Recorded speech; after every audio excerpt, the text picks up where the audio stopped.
R. Radha. இரத்த கண்ணீரை பார்த்துவிட்டு எம். ஆர். ராதாவை பற்றி கெட்ட பிம்பம் தான் மனதில் தோன்றும். ஆனால் பிப்ரவரி 2, ஆம் ஆண்டு ஆனந்த விகடனில் வெளி வந்த அவருடைய நேர்காணல் முற்றிலும் வித்தியாசமாக இருந்தது. எம்.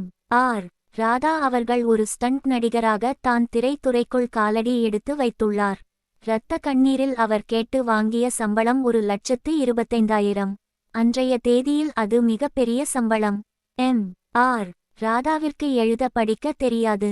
அந்த காலத்தில் சில ஹிந்தி நடிகர்கள் அவரை தேடி வந்து பார்த்திருக்கிறார்கள். திரைத்துறையில் தீமைகள் அதிகம். அதை தைரியத்துடன் சொன்னவர் எம். ஆர். ராதா. அவரின் இந்த கருத்தை அவரின் வசனங்களில் காணலாம். தன்னுடைய 56வது வயதில் திருப்போரூர் செல்லும் வழியில் நிலம் வாங்கி அதில் நெல் பயிரிட்டு கிணறு வெட்டுதல், வரப்பு கட்டுதல், வேலி போடுதல் என தன் நேரத்தை செலவிட்டவர்.